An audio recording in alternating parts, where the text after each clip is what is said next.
نحمده ونستعينه ونستغفره ونعوذ بالله من شرور أنفسنا ومن سيئات أعمالنا.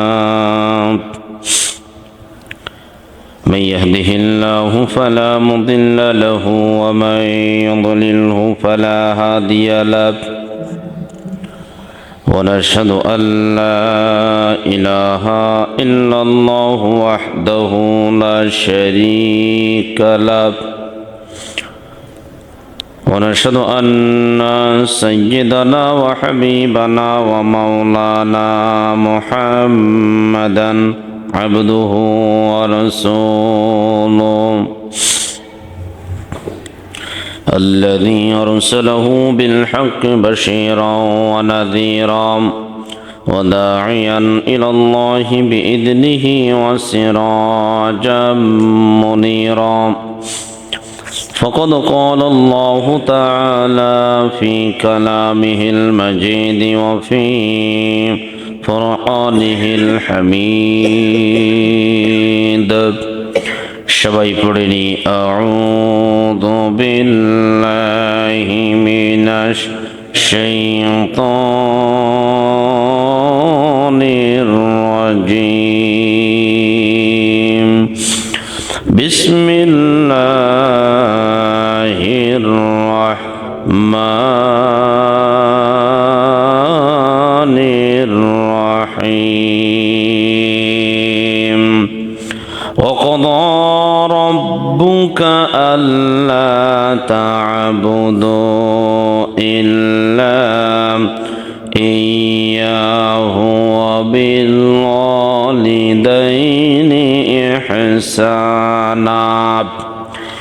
إما يبلغن عندك الكبر أحدهما أو كلاهما فلا تقل لهما أف ولا تنهرهما وقل لهما قولا كريما. صدقت يا رب العالمين. وقال النبي صلى الله عليه وسلم الجنة تحت أقدام الأمهات أو كما قال عليه الصلاة والسلام.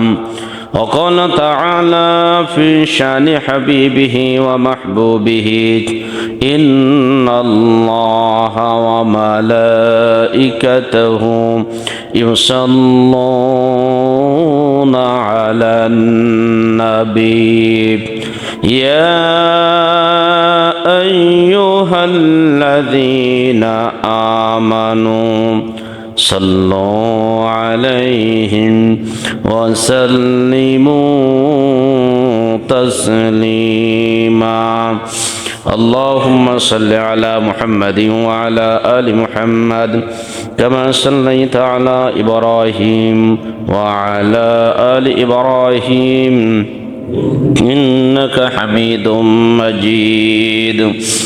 اللهم بارك على محمد وعلى آل محمد كما باركت على إبراهيم وعلى آل إبراهيم إنك حميد مجيد. আলহামদুলিল্লাহ। মুআজ্জাজ হাজরিন, সম্মানিত মুসলিম ইকরাম, মুরব্বিয়ান আযম, মহান রব্বুল ইজ্জত ও জালালের দরবারে লাখ কোটি শুকরিয়া আদায় করছি যে মহান মুনিব আমাদেরকে শত ব্যস্ততা উপেক্ষা করে সালাতুল জুমাদের জন্য মসজিদে আসার বসার মতো তৌফিক দিয়েছেন। পড়ছি আলহামদুলিল্লাহ। লাখ কোটি দরুদ ও সালাম আকাই নামদার তাজদারে মদিনা আহমদ মুজতবা মুহাম্মদ মুস্তাফা জনাবি মুহাম্মদ রাসূলুল্লাহ সাল্লাল্লাহু আলাইহি সাল্লামের প্রতি। সম্মানিত উপস্থিতি, আজকে রজব মাসের 12 তারিখ। রজব মাস, রজব, শাবান, এরপরে রমজান। রমজান মাস আসতে আর মাত্র 1 মাস 18 দিন। 1 মাস মানে 1.5 মাস আর কি, 1.5 মাস সময় আছে। এরপরেই মাহে রমাদান আবার শুরু হবে। দেখতে দেখতে দিন যায়, সপ্তাহ যায়, মাস যায়, বছর যায়। এরকম করে দেখতে দেখতে কালের আবর্তনে আমরাও একদিন চলে যাব, আমরাও একদিন হারিয়ে যাব। সম্মানিত উপস্থিতি, আমাদের মাঝ থেকে যেমন গতকালকেই আমাদের মসজিদের সম্মানিত ইমাম জনাব আবু সাঈদ উনি বিদায় নিয়েছেন, আল্লাহ ওনাকে দুনিয়া থেকে নিয়ে গেছেন। আল্লাহ যেন তাকে জান্নাতুল ফেরদাউসের মেহমান হিসেবে কবুল করেন। পড়ছি আলহামদুলিল্লাহ, আমিন। সম্মানিত উপস্থিতি, রজব মাস, এই মাসেই মেরাজ সংগঠিত হয়েছে। মেরাজ সম্পর্কে আমরা প্রায় সকলেই জানি। মেরাজ এটা কি জিনিস, এ ব্যাপারে আমাদের মোটামুটি একটা ধারণা আছে। মেরাজ শব্দটা এর অর্থ হচ্ছে সিঁড়ি, মই। আমরা যে সিঁড়ি দিয়ে উপরে উঠি এটাকে মেরাজ বলা হয়। আরোজন বা অরোজন শব্দ অর্থ হলো ঊর্ধ্বারোহণ, উপরের দিকে ওঠা। যে বাহনের মাধ্যমে উপরের দিকে ওঠা যায় সেটাকে মেরাজ বলা হয়। যেহেতু নবী সাল্লাল্লাহু আলাইহি সাল্লাম তিনি এই রজনীতে অর্থাৎ 27শে মেরাজে বা এই রজব মাসেই আল্লাহ রাব্বুল আলামিনের কাছে চলে গিয়েছিলেন, তার সান্নিধ্যে চলেছিলেন, এই জন্য এটাকে বলা হয় মেরাজ। মেরাজ ও রজনীতে যাওয়ার প্রাক্কালে অনেক কাহিনী হয়েছে, অনেক ঘটনা হয়েছে, যেগুলো সূরা বনী ইসরাঈল আল্লাহ রাব্বুল আলামিন অনেক ঘটনা বর্ণনা করেছেন। মেরাজ এটা আসলে সশরীরে সম্ভব কিনা এ নিয়ে অনেক কথা আছে, অনেক মতানক্য আছে যে নবী সাল্লাল্লাহু আলাইহি সাল্লাম আসলে সশরীরে মেরাজে যান নাই। তিনি যা কিছু দেখেছেন এগুলো রোহানি জগতে আধ্যাত্মিকভাবে দেখেছেন। নানান ধরনের প্রশ্ন আছে, তবে যত প্রশ্নই থাক সব প্রশ্নের অবসান কোরআনুল কারীম আমাদেরকে দিয়েছে। নবী আলাইহিস সালামের মেরাজ হয়েছে সশরীরে। মানুষের কাছে যে জিনিসটা অসাধ্যে পরিণত হয় আল্লাহর কাছে সেটা সাধ্যে পরিণত হয়, সেটা কোনো ব্যাপারই না। সুতরাং মানুষের জ্ঞান সীমিত, মানুষের ক্ষমতাও একেবারেই সীমিত। আল্লাহর জ্ঞান অসীম, আল্লাহর ক্ষমতার কোনো কুল কিনারা নেই। সুতরাং মানুষ যেটা পারে না সেটা আল্লাহ পারে। এই যে গত পরশু দিন রোদ বের হয়েছে, 2 দিন হলো তাই না, আজকে দিয়ে 3 দিন মনে হয়। তারই কয়েকদিন আগে থেকে যে রোদ হলো না, কয়েকটা দিন এই যে ঠান্ডা, এরকম যদি বছর খানিক থাকতো তাহলে কেমন হতো? হ্যাঁ, বছর খানিক থাকলে আচ্ছা বলেন তো কোন বোম মেরে এই সূর্য উদয় করা যেত? সূর্য রোদ কোনো বোম মেরে কি আদায় করা যেত? কিছুই হতো না।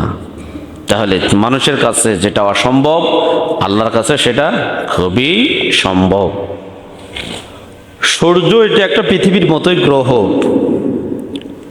সুতরাং আমরা এই পৃথিবীর উপরে বসবাস করছি, আমাদের কাছে মনে হচ্ছে আমরা চুপচাপ আছি, কিন্তু সূর্য প্রতি সেকেন্ডে কত হাজার কিলোমিটার বেগে ঘুরছে আমরা টের পাচ্ছি না। অনুরূপভাবে সূর্য, এই পৃথিবী ঘুরছে, সূর্যটাও অনুরূপভাবে ঘুরছে। আমরা সূর্যটাকে দেখি, একবার তুলে যায় আর একবার ওঠে। ছোট্টবেলাতে মনে করতাম ওই যে স্যালো মেশিন দিয়ে যে পানি দেয়, তা আগে স্যালো মেশিন লাগানো ছিল একবারে, এখন তো হচ্ছে টায়ার দিয়ে সে করে। ছোটোবেলায় তো অত বুদ্ধি ছিল না, তো স্যালো মেশিনে পানি পাই কোত্থেকে? মনে করতাম যে স্যালোর ভিতর থেকে পানি যায় বের হয়, আস্তে আস্তে স্যালো মেশিন ছোট হয়ে যায়, তো পানি পাবে কোত্থেকে? নিচ থেকে যে পানি ওঠে এ বুদ্ধি ছিল না। এখন মনে হচ্ছে বুদ্ধি হয়েছে যে নিচ থেকে পানি ওঠে। আল্লাহু আকবার। তো এই যে পৃথিবীটা ঘুরছে, সূর্য এদিকে যে ডোবে আবার ওইদিকে যা ওঠে, তো মনে করতাম যে সূর্য মনে হয় নিচ দিয়ে যায় ওই দিক দিয়ে আবার ওঠে এরকম করে। আসলে সূর্য কি নিচ দিয়ে যায়? আসলে সূর্য নিচ দিয়ে যায় না। তার মানে পৃথিবী আপন আপন কক্ষপথে ঘুরতেছে। একটা নির্ধারিত সময় আসলে পৃথিবীটাই অবস্থানে থাকে, সূর্যরা ওখান থেকে ওঠে। তো এই সব কিছুর নিয়ন্ত্রণ যিনি করছেন তিনি হলেন অপার ক্ষমতার অধিকারী আল্লাহ সুবহানাহু ওয়া তাআলা। ওনার কাছে সব কিছু সম্ভব। বিজ্ঞানের কলা কৌশল, বিজ্ঞানের থিওরি দিয়ে সব কিছু বোঝা সম্ভব না। বিজ্ঞানীদের থিওরি হচ্ছে যা চোখে দেখি তা বিশ্বাস করি, চোখে যেটা দেখি না তা বিশ্বাস করি না। তো এখন আমার বাবা মা কে, আমার বাবা কে, এটা তো চোখে আমরা কেউ দেখি নাই, আমরা না দেখেই তো বিশ্বাস করে নিচ্ছি যে এটা আমার বাবা। মায়ে বলছে তাই বিশ্বাস করে নিচ্ছি বাবা। এখন বলতে পারে হুজুর আমরা ডিএনএ টেস্ট করে বিশ্বাস করি যে এটা আমার বাবা। তো ডিএনএ টেস্ট না সে কয়েকদিন আগে হলো, আজ থেকে 200 বছর আগে ডিএনএ কোথায় ছিল? ও তো ছিল না। ছিল কি? ছিল না। চোখে দেখি নাই যে বাতাসের ভিতরে ইথার আছে, ইথারের মধ্যে কোটি কোটি তথ্য ইনফরমেশনের লুকায়িত আছে, কোটি কোটি তথ্য আছে, এটা তো চোখে দেখি না, তো বিশ্বাস করি কেমনে?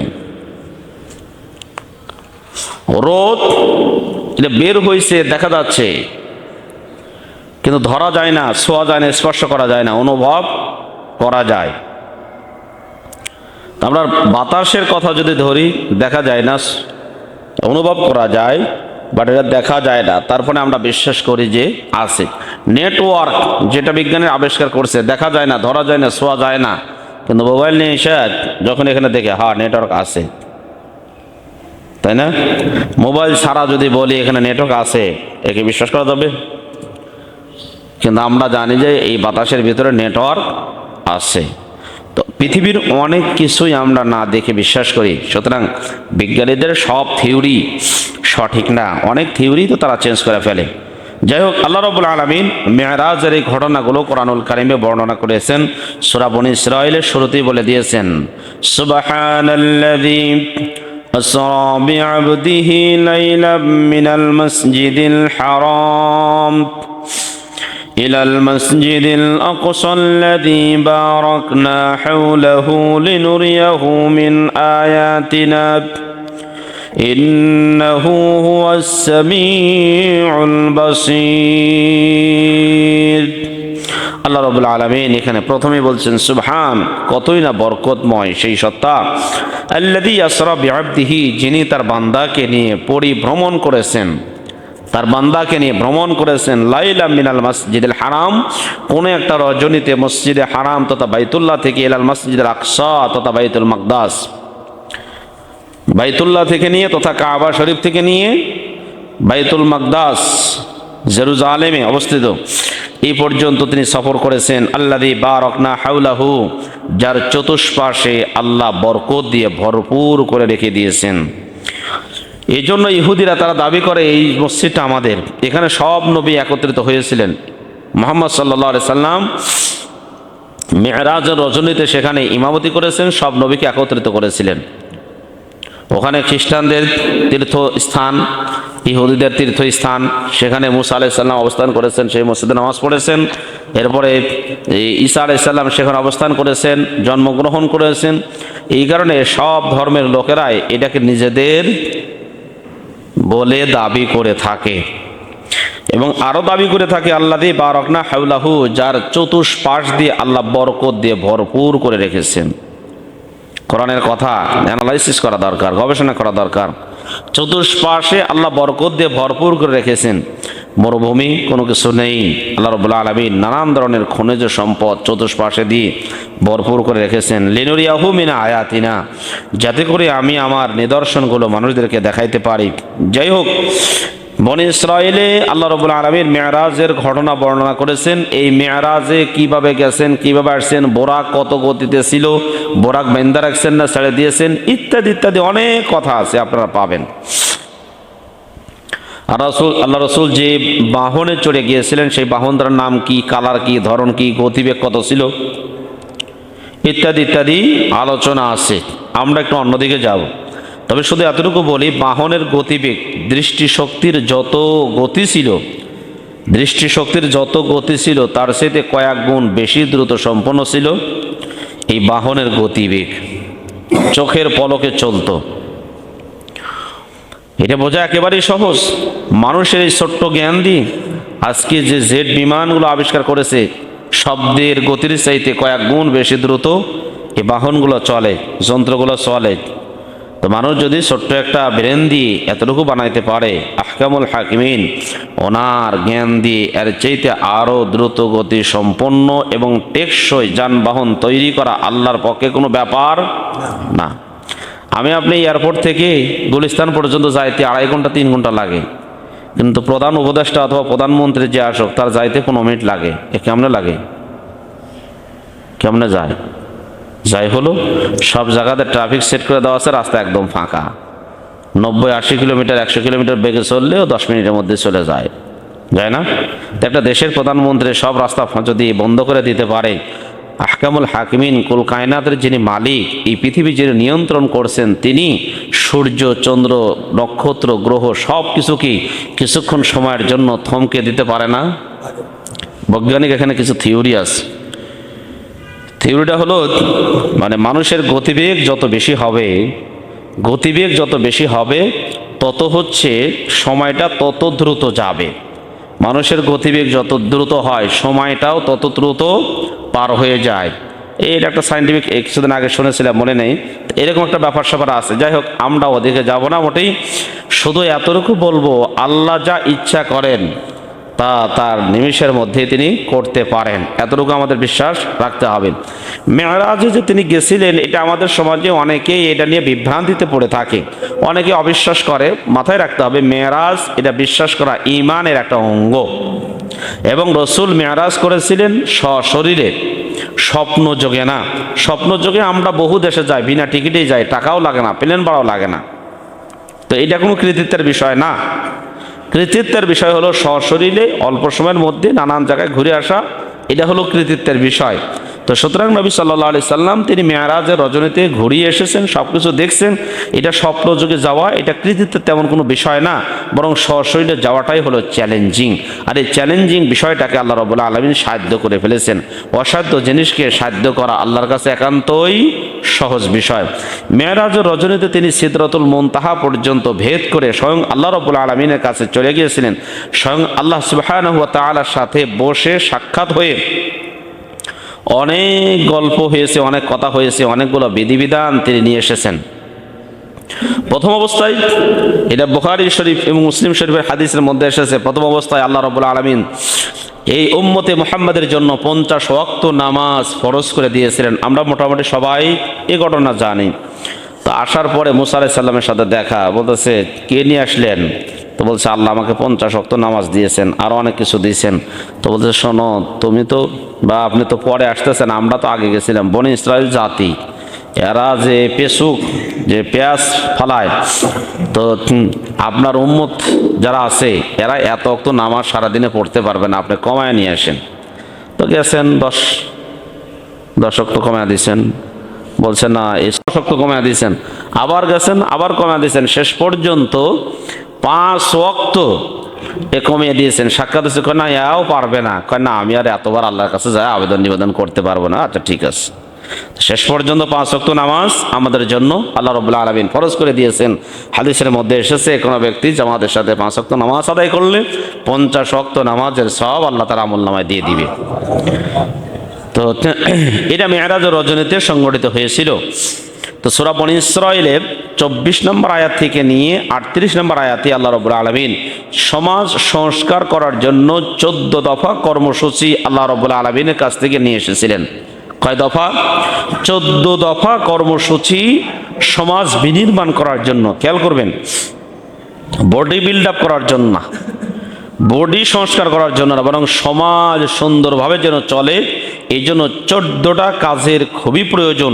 এই 14টা কাজ মেরাজের রজনীতে বিশ্ব নবী স্বয়ং আল্লাহর কাছ থেকে নিয়ে এসেছেন আমাদের জন্য। আসুন আমরা এই 14টা বিষয় নিয়ে আজকে আলোচনা করবো ইনশাআল্লাহ। আল্লাহ রাব্বুল আলামিন প্রথম নম্বরে যেটা বলে দিয়েছেন, ওয়াকাদা রাব্বুকা আল্লা তা'বুদু ইল্লা ইয়্যা, তোমার রবের সিদ্ধান্ত হচ্ছে তোমরা একমাত্র গোলামি করবে আল্লাহর। কার গোলামি করবে? আল্লাহর। কদা শব্দটা এই যে কাজী বলি, হ্যাঁ, কাদিউন মানে যিনি সিদ্ধান্ত দেন, আর কদা মানে সিদ্ধান্ত দিয়েছেন। আল্লাহ যদি কোনো সিদ্ধান্ত দেন, এই সিদ্ধান্তের বিপরীত কোনো সিদ্ধান্ত বা ভায়োলেশন করা বা কাটছাট করার মতো কারো কি কোনো ক্ষমতা আছে?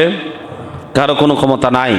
তার মানে কাজী সাহেব যখন রায় দিয়ে দেন, এই রায় আর পরিবর্তন হয় না, এটা অবধারিত হয়ে যায়। তো আল্লাহ রাব্বুল আলামিন তিনি অবধারিত হয় এমন একটা শব্দ ব্যবহার করে দিয়েছেন। তিনি বলেছেন, ওয়াকাদা রাব্বুকা আল্লা তা'বুদু ইল্লা ইয়্যা, তোমার রব সিদ্ধান্ত দিয়েছেন একমাত্র তোমাদের ইবাদত করতে হবে তারই, দাসত্ব করতে হবে তারই, গোলামি করতে হবে তারই। গোলামি করব কতক্ষণ এ বিষয় নিয়ে আপনাদেরকে একাধিকবার আমি আলোচনা করেছি। শ্বাস প্রশ্বাস থাকবে যতক্ষণ আমাদের গোলামি চলবে ততক্ষণ। গোলামি করব কোন কোন জায়গায়? শ্বাস প্রশ্বাস নেওয়া যায় যেই যেই জায়গাতে, সেই জায়গাতে গোলামি চলবে কার? আল্লাহর। আল্লাহ রাব্বুল আলামিন বলেন ওয়া'বুদ রাব্বাকা হাত্তা ইয়াতিয়াকাল ইয়াকিন। সূরা হিজরের 99 নম্বর আয়াত আল্লাহ রাব্বুল আলামিন বলছেন তুমি তোমার রবের ইবাদত করবে মৃত্যু আসা পর্যন্ত।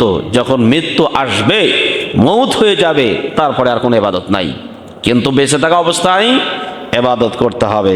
এই আয়াত দিয়ে আমরা একটু আমাদের যে বিভ্রান্তি আছে সমাজের মাঝে, কিছু কিছু মানুষ নামক পশু এরা বিভ্রান্তি ছড়ায়, এদের এই বিভ্রান্তির অপনোদন আমরা করছি এভাবে। তারা বলে আরে নামাজ পড়বো কি সেজদা দিব কোন জায়গায়? সারা পৃথিবীতে শয়তান সেজদা দিতে দিতে ভরে ফেলছে। আরে সেজদা কি প্রতিদিন দেওয়া লাগবে নাকি? সেজদার মতো সেজদা একটা দিলেই যথেষ্ট, বলে কি না? ওরা রেফারেন্স দেয় ওয়া'বুদ রাব্বাকা হাত্তা ইয়াতিয়াকাল ইয়াকিন। তুমি তোমার রবের ইবাদত করো, ইয়াকিন যখন আসবে তখন আর ইবাদত করা লাগবে না। ইয়াকিন মানে বিশ্বাস যদি এসে যায়, হ্যাঁ আমি সেজদা দিয়েছি, আমার সেজদা কবুল হয়েছে, তো আর লাগবে না। এটা হলো তাদের ভুল ব্যাখ্যা করে। সুতরাং যেই সমস্ত কিছু কিছু লোক আছে যারা পীরের দরবারে যায়, মাজারে যায়, পীরের দরবারে মাজারে গিয়ে তারা নামাজ নাই, রোজা নাই, হজ নাই, জাকাত নাই, কিছু নাই, শুধু জিকির করে, সে জিকিরেরও কোনো সাইজ আছে? বেকায়দার জিকির। তো এইরকম যারা বলে, ওই সমস্ত লোকগুলো পাইলে আপনারা সংশোধন করে দিবেন, আপনারা রেফারেন্স দিবেন সূরা হিজরের 99 নম্বর আয়াতে আল্লাহ রাব্বুল আলামিন বলছেন ইবাদত করতে হবে মৃত্যু পর্যন্ত। ইয়াকিন শব্দের অর্থ হলো মউত। মানুষ কোনোদিন 100% নিশ্চিত জ্ঞান অর্জন করতে পারে না। নিশ্চিত জ্ঞান 100% আছে একমাত্র আল্লাহর কাছে। এই জন্য ইয়াকিন মানে এখানে মৃত্যুর কথা বর্ণনা করেছেন। তাহলে ইবাদত করতে হবে কতক্ষণ? মৌতের আগ পর্যন্ত শ্বাস প্রশ্বাস থাকবে যতক্ষণ, ইবাদত বন্দেগী করতে হবে ততক্ষণ। তাহলে আল্লাহ রাব্বুল আলামিন মিরাজের রজনীতে গিয়ে 1 নাম্বার যে নির্দেশনা দিয়েছেন সেটা হচ্ছে একমাত্র গোলামি করতে হবে কার? সবাই বলেন গোলামি করতে হবে কার? গত সপ্তাহে আপনাদেরকে একটা ভুল সংশোধন করে দিয়েছি। অনেকেই বলে হুজুর রাজনীতির কথা বলবেন না, গত সপ্তাহে বলেছিলাম তাই না? যদি রাজনীতির কথা কোরআনে না থাকে তাহলে কোরআন হবে অসম্পূর্ণ। শুধু কোরআনে রাজনীতির কথা না, একজন মানুষের দোলনা থেকে নিয়ে কবর পর্যন্ত, রান্নাঘর থেকে নিয়ে সংসদ ভবন পর্যন্ত, যেখানে যখন যেভাবে যতটুকু প্রয়োজন তার সব কিছুই কোরআনে আছে না নাই? আংশিক না ফুলফিল আছে। আর ফুলফিল যেহেতু আছে, সুতরাং আমাদেরকে পালনও করতে হবে ফুলফিল। আংশিক পালন করলে কোনোদিন পূর্ণাঙ্গ মুমিন হওয়া যায় না। সহজভাবে আমরা বুঝি, রাত্রেবেলায় যখন ঘুমাইতে যায় আমাদের অধিকাংশ মানুষ লেপ বা কম্বল গায়ে দিই। কম্বল যখন গায়ে দিই তখন পিঠের এক সাইডে খোলা রেখে গায়ে দিই, কারণ ওই সাইডটা খোলা থাক আর এই সাইডটা গরম হোক, এরকম করে গায়ে দিই না? কম্বল যখন গায়ে দিই কেমনে গায়ে দিই? পুরাটা না, পুরা বডিটা ঢেকে নিই যেন ঠান্ডা না লাগে। তাহলে আমাদের কম্বল গায়ে দেওয়ার সময় আমরা পুরাটাই তো গায়ে দিই। মশারি টানানোর সময় পুরা মশারিটাই টানাই, এমন না যে বের হওয়ার জন্য মশারি একটু দরজা খুলে রাখি, এমনটাও করি না। পাঞ্জাবি গায়ে দিয়ে আছি, 2টা হাতা, একটা ঢোকাইছে আর একটা ঝোল পারতে পারতে নিয়ে আসতেছি, এমনটা কি আছে? নাই। তাহলে পাঞ্জাবি পরার সময় পুরাটা, ল্যাব গায়ে দেওয়ার সময় পুরাটা, এরপরে মশারি টানানোর সময় পুরাটা। সুতরাং ইসলাম পালন করার সময় অর্ধেকটা, এমনটা গৃহীত হবে না।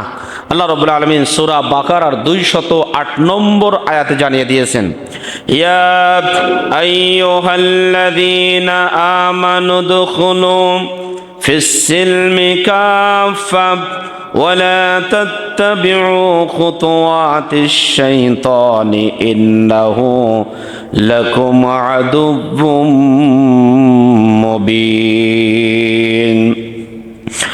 রব্বুল আলামিন বললেন, হে ঈমানদারগণেরা, উদখুলু মানে তোমরা প্রবেশ করো, ফিস সিলমি মানে ইসলামের মধ্যে, তার মানে ইসলামের বিধিবিধান তোমরা পালন করো, কাফা মানে পূর্ণাঙ্গ রূপে।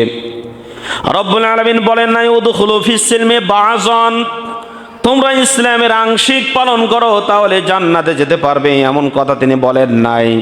বরং বলেছেন কাফা, পূর্ণাঙ্গ রূপে, আংশিক রূপে নাম। ওয়ালা তাত্তাবিউ খুতুওয়াতিশ শাইতান, আর তোমরা কোরআনের বিধিবিধান বাদ দিয়ে যদি মানুষের আইন মানো তাহলে শয়তানের অনুসরণ করা হবে। আল্লাহ এটা নিষেধ করে দিলেন, শয়তানের অনুসরণ করো না। প্রশ্ন হতে পারে কেন শয়তানের অনুসরণ করব না? সমস্যাটা কোথায়? শয়তানের অনুসরণ করলে আমাদের ক্ষতিটা কি হবে? রব্বুল আলামিন এই প্রশ্নের উদাহরণ এখানে দিয়েছেন, ইন্নাহু লাকুম আদুউম মুবিন। শয়তানের অনুসরণ এই জন্য করবে না, আমরা দুনিয়াতে সাধারণত যাদের সাথে আমাদের শত্রুতা আছে ওই সমস্ত লোকদের সাথে আমাদের কোনো ওঠা বসা থাকে না। যারা আমাদের শত্রু তাদের কথাও আমরা মানি না, তাদের কথাও আমরা শুনি না। শয়তান আমাদের শত্রু হওয়ার ফলে যদি শয়তানের অনুসরণ করি তাহলে আমরা পথভ্রষ্ট হয়ে যাব, আমাদের জীবনটা খারাপ হয়ে যাবে, জাহান্নামের পথের নিশানা দিকে আমরা ধাবিত হতে থাকবো। এই জন্য আল্লাহ রব্বুল আলামিন শয়তানের অনুসরণ করতে নিষেধ করে দিয়েছেন সূরা বাকারার 208 নম্বর আয়াতে। তাহলে আসুন, সূরা বনী ইসরাঈলে যে 14 দফা কর্মসূচি দিয়েছেন এর মধ্যে 1 নাম্বার হলো ইবাদত করতে হবে একমাত্র কার? একমাত্র ইবাদত করতে হবে আল্লাহর। কোন কোন জায়গায়, শয়নে স্বপনে, যেখানে যেখানে আমরা থাকি সব জায়গাতে আল্লাহর আইন মানতে হবে। আমার প্রিয় বাবাজিরা, আমাদের ধারণা হচ্ছে এই আমরা শুধু নামাজ পড়ব, রোজা করব, হজ করব, যাকাত দিব, তাহলেই আমরা ফুলফিল করতে পারবো। আজকে এই 14 দফার মধ্যে দেখেন তো এই যে কয়টা বিষয় বললাম এগুলা আছে কি না? 1 নম্বরে ইবাদত করতে হবে আল্লাহর। 2 নম্বরের পরে বলছেন ওয়াবিল ওয়ালিদাইনি ইহসানা। রব্বুল আলামিন বললেন আল্লাহর ইবাদতের পরেই তোমরা যার সাথে সুন্দর আচরণ করবে তারা হলো তোমাদের পিতা মাতা। এই পিতা মাতার সাথে তোমাদের ভালো আচরণ করতে হবে। কোরআনুল কারীম অন্বেষণ করে রিসার্চ করে যতটুকু পেলাম 7টি জায়গায় আল্লাহ পিতা মাতার সাথে সুন্দর আচরণ করার জন্য বলে দিয়েছেন। সূরা বনী ইসরাঈলের 83 নম্বর আয়াতে আল্লাহ রাব্বুল আলামিন বলে দিয়েছেন وَإِذْ أَخَذْنَا مِيثَاقَ بَنِي إِسْرَائِيلَ لَا تَعْبُدُونَ إِلَّا اللَّهَ وَبِالْوَالِدَيْنِ إِحْسَانًا। রব্বুল আলামিন এই জায়গাতেও পিতামাতার সাথে সুন্দর আচরণ করার জন্য বলেছেন। সূরা নিসার ভিতরে আল্লাহ রাব্বুল আলামিন ওয়াবিল ওয়ালিদাইনি ইহসানা, পিতামাতার সাথে ভালো আচরণ করার জন্য বলেছেন। সূরা আনাম আপনাদের এখানে আলোচনা হয়েছে 151 নম্বর আয়াত থেকে নিয়ে 53 নম্বর আয়াতে 10টা বিষয়ের আলোচনা করেছিলাম। এই 10টা বিষয়ের মধ্যে 2 নম্বর যে বিষয়টা ছিল, এই 2 নম্বর বিষয়টা হলো পিতামাতার সাথে সুন্দর আচরণ করতে হবে। এরপরে সূরা আনকাবুত 20 নম্বর পারা 16 নম্বর পৃষ্ঠার শেষের দিকে ওয়াসাইনাল ইনসানা বিওয়ালিদাই, আল্লাহ তিনি নিজে বলেছেন আমি মানুষদেরকে নির্দেশনা দিয়েছি তারা যেন পিতামাতার সাথে সুন্দর আচরণ করে। এরপরে সূরা বনী ইসরাঈলের এখানে এই যে 24 নম্বর আয়াতে আল্লাহ রাব্বুল আলামিন পিতামাতার সাথে সুন্দর আচরণ করার জন্য বলেছেন। সূরা লোকমানের ভিতরে লোকমান হাকিম যে 10টা উপদেশ তার সন্তানকে দিয়েছিলেন, এই 10টা উপদেশ আল্লাহর কাছে এত পছন্দনীয় হয়েছিল, পৃথিবীর মানুষের মাঝে যেন এই 10টা উপদেশ সবসময় থাকে, এই জন্য তিনি কথাগুলোকে কোট করে কোরআনুল কারীমের আয়াত নাজিল করে দিলেন। লোকমান হাকিম এই 10টা উপদেশের মধ্যে 2 নম্বর উপদেশ দিয়েছিলেন ওয়াসাইনাল ইনসানা বিওয়ালিদাই, খবরদার পিতা মাতার সাথে কখনো অসদাচরণ করবে না, খারাপ আচরণ করবে না। পিতামাতা যদি তোমাকে শিরিক করতে বলে শুধুমাত্র ওইটা শোনা যাবে না। পিতামাতা যদি মুশরিকও হয়, কাফেরও হয়, খারাপও হয়, ও যদি খারাপ চরিত্রেরও হয় তারপরে তার সাথে খারাপ আচরণ করা যাবে না। কোরআনুল কারীমে নির্দেশনাগুলো এসেছে, বিশ্বনবী তার হাদিসের মধ্যে এগুলো বলেছেন। প্রিয় বাবা জিরা আমার, এরপরে সূরা আহকাফের 14 নম্বর আয়াত 26 নম্বর পারা 2 নম্বর পৃষ্ঠাতে আল্লাহ রাব্বুল আলামিন বলে দিয়েছেন, ওয়াসাইনাল ইনসানা বিওয়ালিদাইহি হামালাতুহু উম্মুহু কুরহান ওয়া ওয়াদাআতুহু কুরহান ওয়া হামলুহু ওয়া ফিসালুহু 30 শাহরা। রব্বুল আলামিন এই জায়গাতে বললেন, তোমরা তোমাদের পিতামাতার সাথে সুন্দর আচরণ করবে। কেন করবে শোনো, এই পিতামাতা তোমাদেরকে একের পর এক লালন পালন করেছে, পেটে ধারণ করেছে, দুধ পান করিয়েছে 2 বছর বড়া, এত কষ্ট সহ্য করেছে যেই মা বাবা, সেই